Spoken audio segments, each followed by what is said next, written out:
자, 21번 문제부터 이어갑니다. 조세 정책 물어봤군요. 잘못된 것. 자, 부동산 조세는 자원 배분, 주택 문제 해결에 기여 소득 재분배, 집가 안정 등의 기능을 갖는다. 맞고요. 조세 전가와 귀착의 크기는 수요와 공급의 상대적 탄력성의 크기에 따라 달라진다. 맞죠? 그러니까 구체적으로 따지면 수요와 공급을 막론하고 탄력성이 큰 쪽, 즉 탄력성이 큰 쪽이 세금을 적게 부담하고요. 뒤집어서 탄력성이 작은 쪽이 세금을 많이 부담한다라고 기억하시면 됩니다. 3번 양도소득세 중과 시 공급 동결 효과로 인해 부동산 가격이 상승할 수 있다. 맞고요. 4번 주택 가격에 관계없이 일률적으로 조세를 부과하는 경우 역진세적 성격. 역진세적 성격이 뭐냐면 저소득층의 세금 부담이 고소득층의 세금 부담보다 많아지는 현상을 역진세적 성격이 나타난다라고 얘기합니다. 그러면 집값에 관계없이 비싼 집이든 싼 집이든 관계없이 똑같은 세율을 적용하면 있는 사람이 세금을 적게 부담하고 없는 사람이 세금을 더 많이 부담하게 되니까 이러면 안 되지 않느냐. 그럼 대책이 뭘까요? 주택 가격에 따라서 차등적으로 세금을 부과해야 되지 않겠습니까? 맞죠? 자, 5번 수요는 비탄력적인 반면 공급은 탄력적인 경우 조세 부과 시 수요자의 조세 부담은 공급자의 조세 부담보다 작아지는 게 아니라 많아지겠죠. 앞서 이미 언급했습니다. 수요 공급 막론하고 탄력성 큰 쪽이 세금을 적게 부담, 탄력성 작은 쪽이 세금 많이 부담한다 그랬죠. 그럼 수요가 비탄력이니까 탄력성이 작은 쪽인 수요자가 탄력성이 큰 쪽인 공급자보다 많은 세금을 부담해야 되는데 작게 부담한다 했으니까 틀린 거죠. 정답은 5번. 22번 투자자 곰돌이는 금융차입을 활용하여 A상가에 투자하고자 한다. A상가의 기대 수익률은 30%이며 차입 시 대출 이자율은 15%이다. 곰돌이의 대부 비율이 60에서 80으로 증가한다면 곰돌이의 지분 수익률은 얼마나 변동하겠는가? 일단 지분 수익률 구하는 공식은 두 가지가 있지만 이 문제에서 적용이 가능한 공식은 무엇이냐면 총이부죠. 총이부. 이게 무슨 말이냐면요. 총은 총투자 수익률인데 총자본 수익률이라고 해도 상관이 없습니다. 더하기 가로 열고 역시 총투자 수익률 빼기 이자율이에요. 물론 이때 이자율 이 말 대신에 저당 수익률 이렇게 말을 바꿔도 같은 의미가 되겠고요. 곱하기 부채 비율입니다. 그래서 앞글자 따가지고 총이부 이렇게 외울 수가 있는 거죠. 네, 첫 번째 지금 곰돌이가 기대 수익률이 30%죠. 그럼 기대 수익률이 결국 총투자 수익률과 같은 말이니까 30이에요. 그리고 계산하실 때 퍼센트는 빼고 숫자만 보셔도 상관없거든요.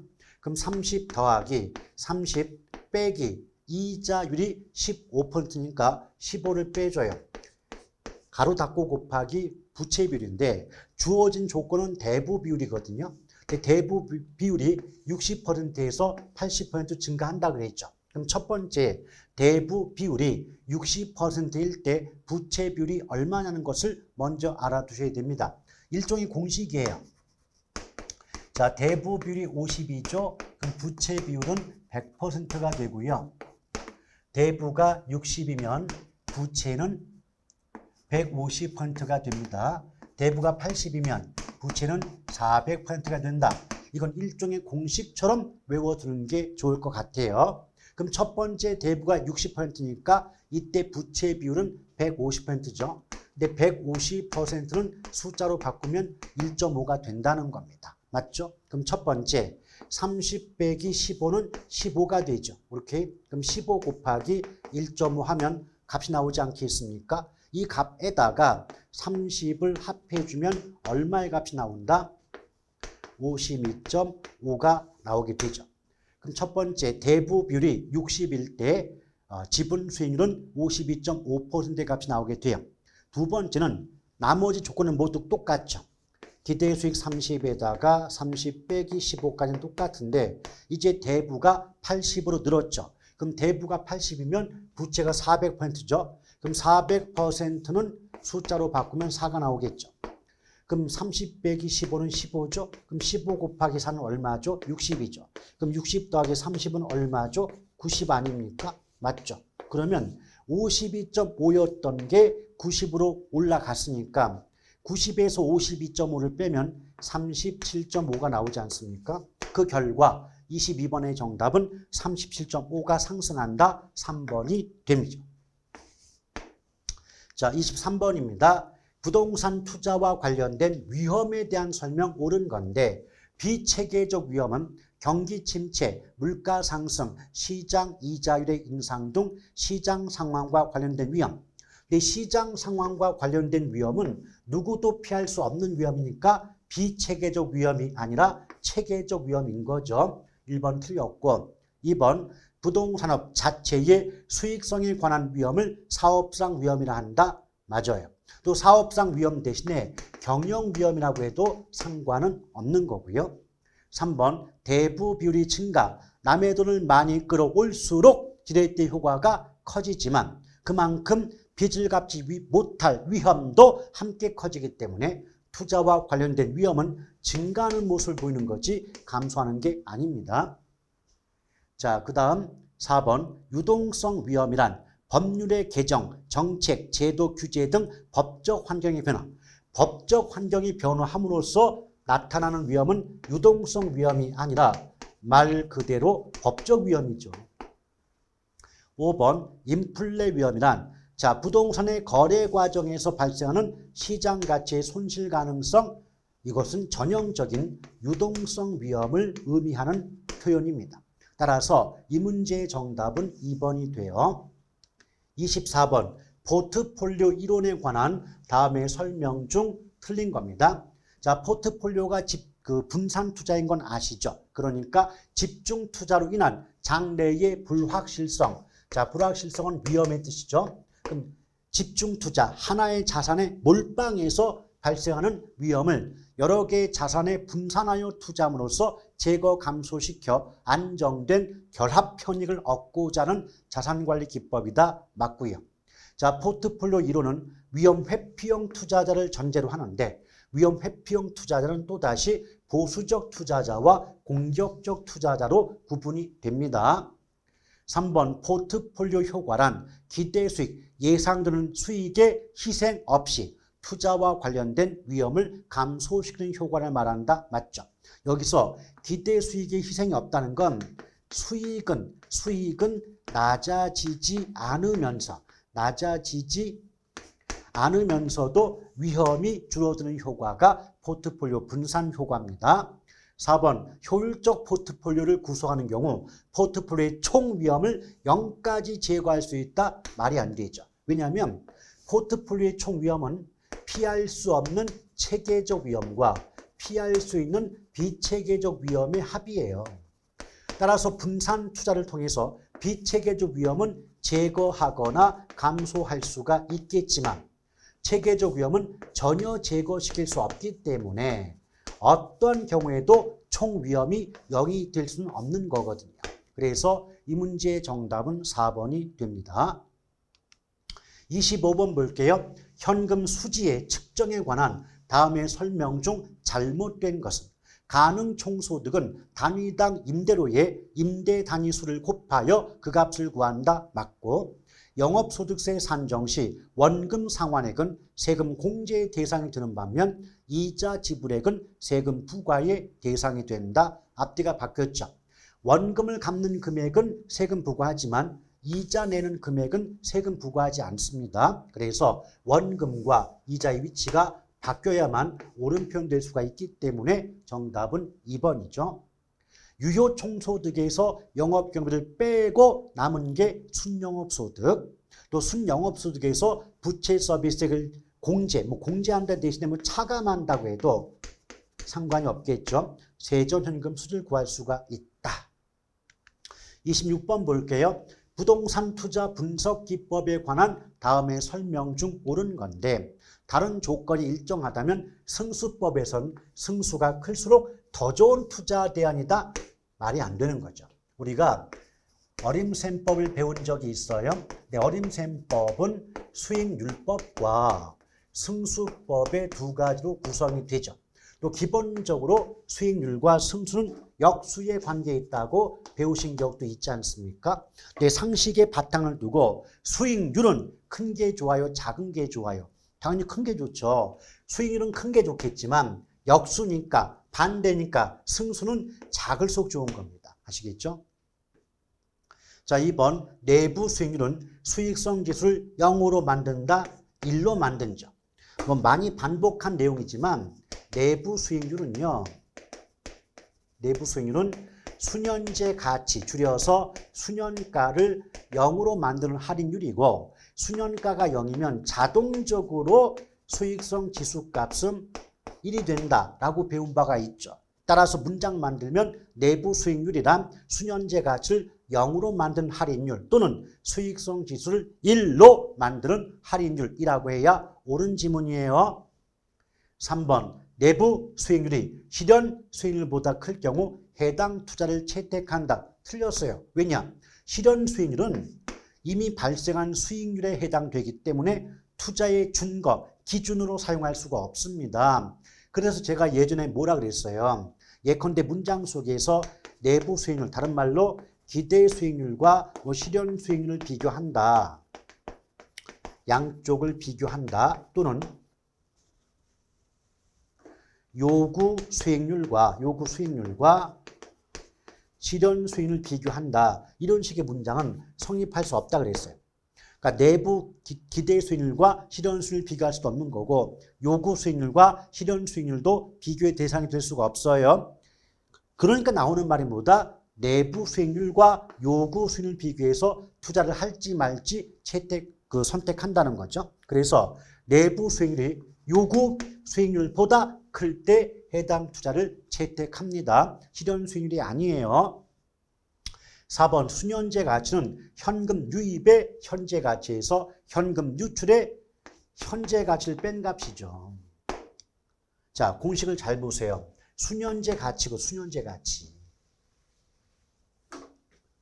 그럼 공식이 어렵지 않습니다. 자, 수년제 가치는 줄이면 수년가인 건 아시잖아요. 그럼 이 얘기는 앞으로 예상들은 현금 유입, 돈이 들어오는 걸 현금 유입된다고 하죠. 그럼 현금 유입의 현재 가치에서 현금 유출의 현재 가치를 빼고 남은 값이 수년가예요. 그럼 구조를 잘 보세요. 상식적으로 현재 가치에서 현재 가치를 뺀 값이니까 현재 가치 나오겠죠. 그렇죠? 아시겠어요? 현재 가치에서 현재 가치를 빼야만 남는 값도 현재 가치가 되는 게 아니겠습니까? 미래 가치는 나올 수가 없는 거죠. 자, 5번 수익성 지수는 현금 유입의 현재 가치를 현금 유출의 현재 가치로 나누는 값이다. 맞죠? 분수식 공식상 분수식에서 르는 분자가 되고 로는 분모가 되죠. 그래서 수익성 지수법의 공식은 나가는 게 분모, 들어오는 게 분자예요. 그래서 현금 유입의 현재 가치를 현금 유출의 현재 가치로 나눈 값이다. 옳은 지문이죠. 따라서 26번의 정답은 5번입니다. 27번 볼게요. 다음 각종 비율을 구하는 공식 중에서 틀린 것. 일단 대부 비율은 부동산 가치분의 부채 잔금이라고 적혀 있는데 이 말도 맞는 말이에요. 원래는 융자액이죠. 융자액. 자, 그래서 이 부채 잔금이고 융자액인데 이 사람들은 이걸 참 헷갈리는 경우가 많아요. 선생님 기출문제 풀어보니까요. 대부 비율은 부동산 가치에 대한 융자액의 비율이라고 나오는데 왜 공식이 부채 잔금이라고 적혀 있습니까? 여러분 이렇게 보시면 돼. 대출 당시 내가 지금 돈을 빌 당시에는 빌린 돈 전액이 잔액 아니에요? 내가 1억을 빌렸죠. 근데 아직 한 달도 안 지났대요. 그럼 1억 중에서 한 푼도 갚아지지 않고 빌려온 돈 1억 전액이 잔액이 되지 않습니까? 맞죠. 그래서 대출 시점에서의 대부 비율은 분자값이 융자액이란 말과 잔액이란 말은 같은 의미를 담고 있는 겁니다. 아시겠죠? 자, 그 다음 부채 비율은 우리가 지분에 대한 부채의 비율이 부채 비율이라고 배운 적이 있죠. 따라서 분모가 지분이고 분자가 부채입니다. 채무 불이행률은 유효 총소득에서 영업경비와 부채 서비스액이 차지하는 비중을 뜻하기 때문에 3번도 맞고, 4번 부채 감당률은 순두부거든요. 순두부가 뭐냐면 순영업소득이 부채 서비스액을 얼마나 감당할 수 있는가 능력을 측정하는 지표가 부채 감당률이기 때문에 부채 감당률 공식상 영업경비는 포함이 되어 있지 않습니다. 따라서 27번의 정답은 4번이 되죠. 28번 볼게요. 다음 중 지분금융에 해당하지 않는 것 그랬습니다. 자, 지분금융은 암기법상 신조, 리증펀 기억하면 돼요. 신디케이트, 조인트 벤처, 리치죠. 리치를 한글로 바꾸면 부동산 투자 회사가 되고요. 공모에 의한 증자, 부동산 펀드죠. 그럼 공모에 의한 증자 나왔고 조인트 벤처, 신디케이트, 그 다음에 부동산 투자 회사가 리치가 돼요. 그럼 결국 해당 사항이 아닌 건 MBB. 자, MBS 주택저당담보증권이나 ABS 자산유동화증권은 모두 부채금융에 속합니다. 그래서 28번의 정답은 4번이 되네요.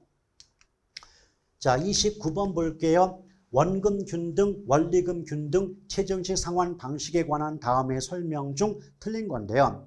자, 최정식 상환 방식은 초기 상환 능력이 낮은 부족한 사회초년생, 젊은 계층, 신혼부부 등에 적합한 방식이다. 맞아요.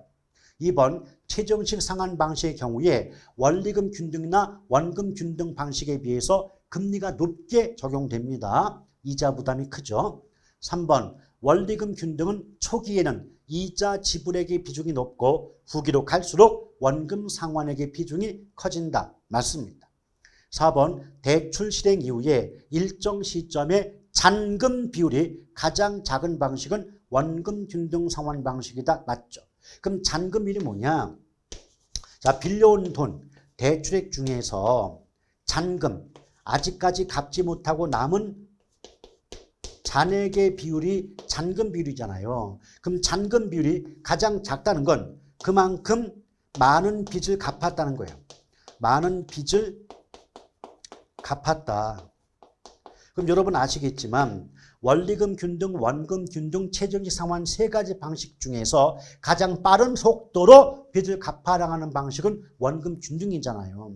그러니까 원금 균등은 차입자 입장에선 상환액이 많을 수밖에 없으니까 부담이 크시겠지만 대출기관 입장에선 빌려준 돈을 빠르게 회수할 수 있기 때문에 원금 회수 위험이 작다고 말할 수 있지 않겠습니까? 그래서 잔금 비율이 가장 작다는 건 잔액이 가장 적게 남았다는 것이고 그 말은 곧 가장 빠른 속도로 빚을 갚았다는 의미가 되기 때문에 원금 균등은 맞는 말이죠. 자, 5번 원금 균등 상환 방식은 매기의 원리금 상환액이 일정하므로 틀렸네요.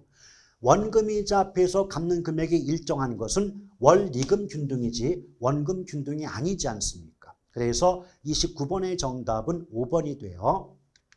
30번 봅니다. 부동산 투자 회사법 물어봤습니다. 틀린 건데 부동산 투자 회사의 자금 차입 및 사채 발행은 원칙적으로 자기 자본의 2배 이내입니다. 2배 이내예요. 답이 1번인데 근데 예외적으로 주주총회, 주총회 특별 결의가 있다면 그때는 자기 자본의 10배의 범위 내에서 자금을 차입하거나 사채를 발행할 수 있다는 예외 규정이 있음을 아울러 기억할 필요가 있죠. 답은 1번이고요. 자, 자기관리 부동산 투자 회사죠. 그럼 얘는 실체형 회사입니다. 실체형 회사이니까 자산 운용 전문 인력을 포함한 임직원을 상근으로 두고 직접 자산의 투자 운용 업무를 수행하는 회사라고 보시면 되겠죠. 3번 위탁관리죠. 위탁관리 부동산 투자 회사의 설립 자본금은 3억 이상. 기업 구조조정 부동산 투자 회사도 마찬가지고요. 자기는 5억 이상이고 위탁과 기업은 3억 이상인 거 기억해 둘 필요가 있겠죠. 또 영업인가를 받거나 등록을 한 후 6개월의 경과. 이때 영업인가를 받거나 등록을 한 날부터 6개월 경과를 한마디로 압축한다면 최저 자본금 준비 기간이 끝난 후 또는 경과한 후 이런 의미로 말을 바꿀 수가 있습니다. 그때 자기는 최저 자본금 규모가 70억 이상이고요. 위탁 및 기업은 50억 이상인 거 알고 계시죠? 또 자기관리 부동산 투자회사의 주주 1인과 특별 관계자는 발행주식 총수의 50%를 초과하여 보유할 수 없다. 이 조항은 위탁관리 부동산 투자회사도 마찬가지이지만 기업 구조조정 부동산 투자회사는 적용되지 않습니다. 자, 31번 볼게요. 부동산 개발의 과정에 관한 설명 중 틀린 건데 부동산 개발은 워포드의 구분상 아예 부타 금건마죠. 개발의 과정 순서 아예 부타 금건마예요. 그래서 아는 뭐죠? 그렇죠. 아이디어 단계인데 다른 말로 구상 단계라고도 하죠. 나머지 예비적 타당성 분석, 부는 부지 확보, 부지 모색, 타는 타당성 분석, 금은 금융, 건은 건설, 많은 마케팅의 순서대로 기억할 필요가 있겠죠. 근데 아예 부타 금건마인데 여기 보니까 예부타인데 아부예예요. 그럼 예비적 타당성 분석과 부지 확보의 순서가 바뀌어져 있음을 알 수가 있죠. 그러므로 31번의 정답은 1번에 해당이 돼요. 나머지 마케팅은 부동산 개발 사업의 초기부터 진행함이 바람직하다. 그럼 초기 단계부터 이제 막 공사를 진행하는 그 단계부터 마케팅을 적극적으로 수행하게 되면 사전에 중요한 임차인을 확보할 수가 있고 그럼에 따라서 공실의 위험을 낮출 수가 있겠죠. 자, 개발 사업의 초기에 중요 임차인 확보한다면 공실 위험 줄일 수 있다. 맞고요. 자, 32번 봐요. 부동산 개발의 위험에 관한 설명 옳지 못한 것. 일단 부동산 개발의 위험은 법시비, 법적 위험, 시장 위험, 비용 위험으로 구분해 볼 수가 있어요. 자, 부동산 개발의 위험은 법시비다. 누구의 구분? 워포드의 구분이죠. 2번 시장 위험이란 공실률의 증가, 미분양 물량의 증가 등 시장의 불확실성이 개발업자에게 지우는 부담을 말한다. 빙고. 3번 비용 위험이란 개발 사업 기간 동안 물가 상승 등으로 인해서 비용이 증가할 위험을 말한다. 맞죠? 이때 비용 위험에 대한 대책으로 활용되는 게 최대 가격 보증 계약입니다. 자, 4번 법률적 위험이란 법적인 규제, 정책 등의 변화 때문에 손실을 입을 가능성을 말한다. 맞고요. 이때 법적 위험에 대한 대책은 이미 이용 계획이 확정된 토지의 구입이죠. 이용 계획이 확정된 토지의 구입이 대표적인 법적 위험에 대한 대책입니다. 자, 5번 최대 가격 보증 계약을 체결하면 법률적 위험에 대한 대책. 제가 앞서서 비용 위험에 대한 대책이 최대 가격 보증 계약 그랬고 또 법적 위험에 대한 대책이 이용 계획이 확정된 토지의 구입 그랬잖아요. 근데 5번은 법률적 위험과 또 비용 위험의 위치가 바뀌었음을 알 수가 있지 않습니까? 따라서 32번의 정답은 5번이 됩니다. 자, 33번 볼게요. 다음은 부동산 관리 활동에 관한 설명 적절하지 못한 거네요. 부동산 관리란 부동산을 취득하고 보존하고 이용하며 개량하는 일체 행위를 말하며 처분에 대응한다. 이 말이 뭐냐면 관리의 영역 속에 팔아먹는 것은 포함되지 않는다는 거죠. 생각해 보십시오. 부동산을 처분했어요. 그럼 내 거가 아니죠. 내 거 아닌 걸 어떻게 관리한단 말입니까? 맞죠? 그래서 관리라는 말 속에는 처분은 포함되지 않는 거예요. 2번 유지관리는 기술적 측면의 관리로서 협의의 부동산 관리에 해당한다. 맞습니다. 3번 부동산의 유지활동 중 하자 발생 이전에 미리 제거하는 예방적 유지활동이 가장 중시된다. 맞죠? 그러니까 어떤 문제가 발생하기 이전에 미리 제거하니까 예방적 유지활동은 성격상 사전적 유지활동에 해당이 된다라고 보시면 되겠고, 4번 부동산 펀드나 연기금에 대한 투자 등 간접 투자의 활성화 때문에 전문적인 부동산 관리 필요성이 증가하고 있다. 맞죠? 그래서 오늘날 전문적인 부동산 관리가 왜 필요하느냐? 전문적 관리의 필요성을 물어본다면 이유가 몇 가지가 있어요. 첫째, 도시화. 자, 도시화라고 하는 건 비도시 지역의 인구가 도시 지역으로 몰려드는 인구의 집중 현상을 의미합니다. 그럼 한정된 공간 속에 많은 인구가 몰려들다 보면 어때요? 당연히 단독주택만으로는 증가하는 인구를 감당할 수 없으니까 수천 수백 세대가 모여 살게 되는 아파트를 비롯한 공동주택이 나타날 수밖에 없는 거고, 공동주택은 단독주택에 비해서 시설 등이 복잡하다 보니까 어떻다? 전문적인 관리가 필요하게 된다, 요구된다라고 볼 수가 있겠죠. 또 건축기술의 발전. 자, 건축기술이 발달하게 되면 건물이 대형화되고 고층화될 수 있지 않겠습니까? 맞죠? 그 결과 설비 등이 복잡해지니까 전문적인 부동산 관리가 요구된다. 이런 정도로 알아두시면 될 것 같아요. 자, 5번 계약관리 및 인력관리는 법률적 관리에 속한다. 언뜻 보면 그럴듯하지만 인력관리는 경제적 관리에 속한다는 점 조심하시길 바랍니다. 그래서 법률적 관리가 아니에요. 정답은 5번. 자, 그 다음에 34번 부동산 마케팅이죠. 마케팅에 관한 설명 중 옳은 건데, STP 전략은 수요자와 공급자 간의 지속적 상호작용, 이 말 나오면 전형적인 표현이죠. 관계 마케팅 전략이죠. 관계 마케팅 전략. 원래 마케팅 전략은요, 자, 공급자 중심의 시장 점유 마케팅, 또 수요자 중심의 고객 점유 마케팅, 그리고 수요자와 공급자 간의 상호 관계를 중시하는 관계 마케팅의 세 가지 전략으로 나눠볼 수가 있는 겁니다. 물론 이 중에서 가장 출제 빈도가 높은 파트는 시장 점유 마케팅이 왜? 내용이 되게 많아요. 물어볼 게 많다는 거죠.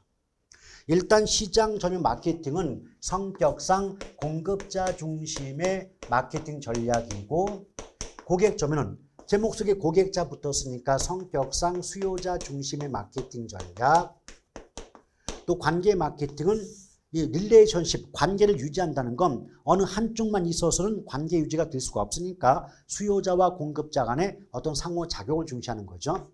그래서 수요자, 공급자 또는 생산자와 소비자 간의 상호작용을 중시한다라고 보시면 돼요.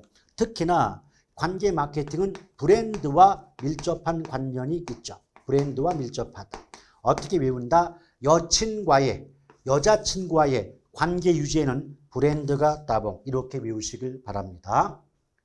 그 다음에 이제 고객점 마케팅은요, 어떤 말 나오냐면 특히 아이다의 원리가 자주 나와요. 아이다. 이때 A라고 하는 건 attention, 우리말로 주의, 주목이죠. I는 interesting, 흥미, 관심이고요.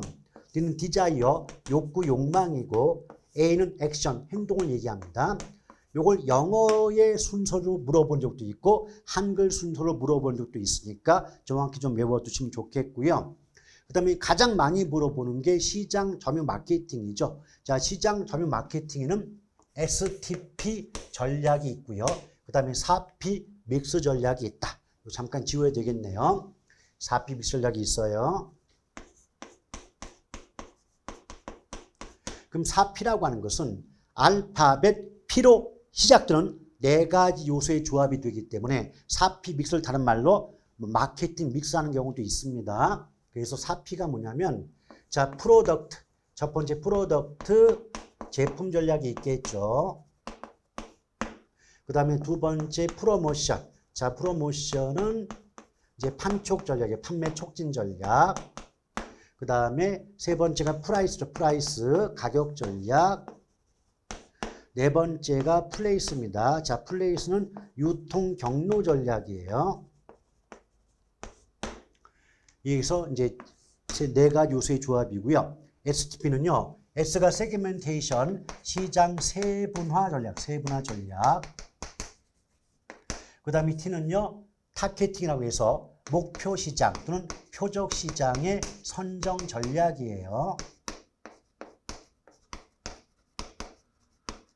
그 다음에 P는요. 포지셔닝이라고 해서 뭐 시장 차별화하는데 시장자 빼고 그냥 차별화 전략이라고 해도 상관이 없겠습니다.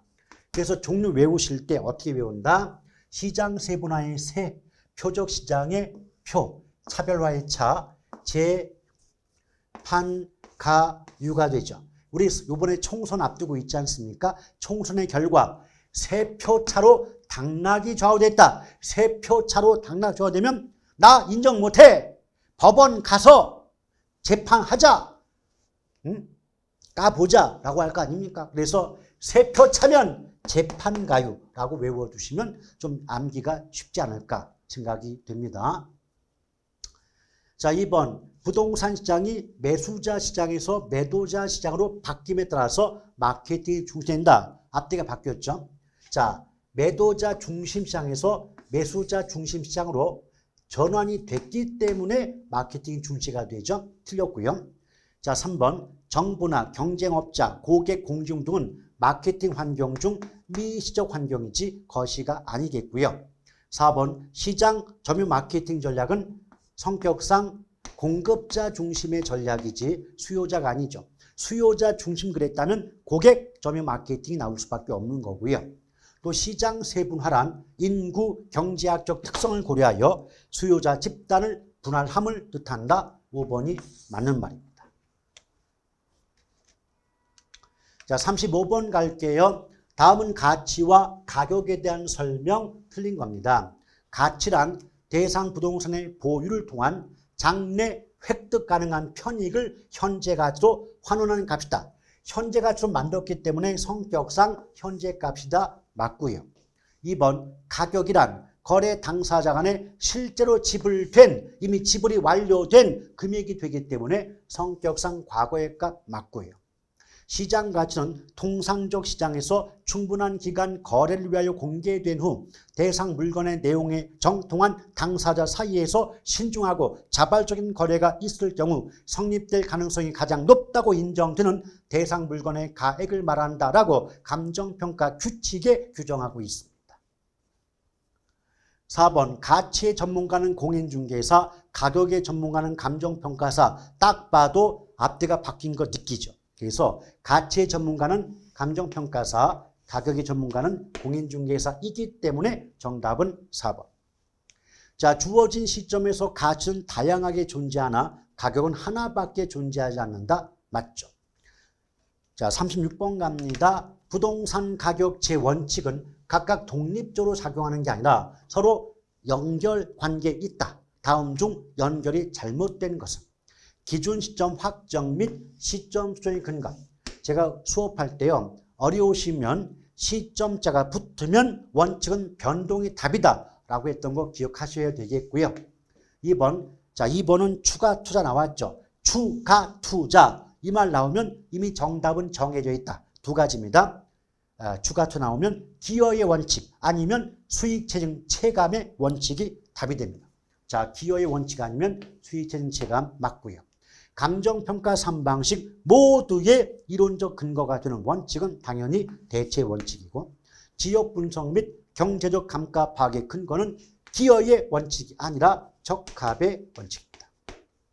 그래서 어떻게 구분하냐면 자, 균형의 원칙이 있죠. 균형의 원칙에 어긋나면 기능적 감가가 발생하게 되고 또 균형의 원칙은 개별 분석에 적용이 되는 원칙이다. 이에 비해서 적합의 원칙에 어긋나면 경제적 감가가 발생하게 되고 또 적합의 원칙은 지역 분석에 적용되는 원칙이다라고 기억하시면 됩니다. 자, 토지 잔여법. 잔여자 붙으면 수익 배분의 원칙이 답이다. 가볍게 연결시켜서 기억해 두시면 도움이 될 수 있어요. 37번입니다. 감정평가에 관한 설명 잘못된 건데 감정평가는 토지 등의 시장 가치를 판정하여 그 결과를 화폐액으로 표시하는 것을 말한다. 틀렸네요.